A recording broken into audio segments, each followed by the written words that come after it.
नमस्कार मु अमर जय जगन्नाथ। आज आम आरंभ करिबा एक नुआ वीडियो।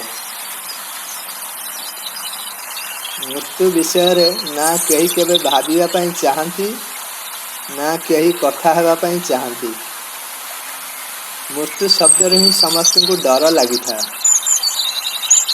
मृत्यु को आमे जेते भूलिबा बा डरिबा जीवन रे यह ही प्रकृत सत्य।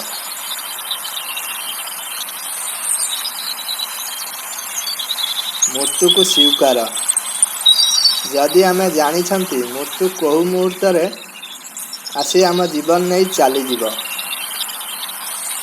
मृत्यु को सदा सर्वदा स्मरण रखिबा। मो परिस्थिति प्रतिकूल जेमिति भी हेउना कहीं मो जीवन रे ये अप्रिय सत्यता को केबे भी भूले नहीं। जेतिकी भी समय मो पाखरे अच्छी जेतिकी भी समय परम पिता ए धरा पृष्ठ को कर्म करिया पई मते छाड़ी चंती। दुखी हेबारे बा अन्य को कष्ट देबारे काहे कि समय बर्बाद करिबी। जेतिकी भी समय अच्छी ताकू खुशी होई परिश्रम करी अन्य को सुख बांटी काटिबा को चाहूची। जदि ये सरल कथा को आमे बुझी जीवा ये जीवन आमको मिली ताहा सबुदिन पाई नुहे। दिन ना दिन मृत्यु निश्चय आसीब। आमे प्रत्येकटी कर्म को सुकर्म रे निश्चिंत परिणत करि परिबा।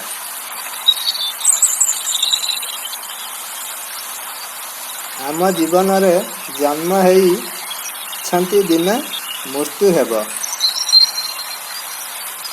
ये जीवन अंका बंका पथरे आमे पथिकटिए। आमे पथिक एका। आमे जेतेबेले दुनिया को जन्म होई आसी थांती आमे कांदू थांती। दुनिया खुशी रे उत्सव पालन करती। आमे ये दुनिया रे एमिति किछि कर्म करिबा जेते बेले आमे मृत्यु कोल को हसी हसी जीवा सारा दुनिया आमको हरइबार दुखरे कांदुथिबे। आज पई एतिकी रहुछि। धन्यवाद।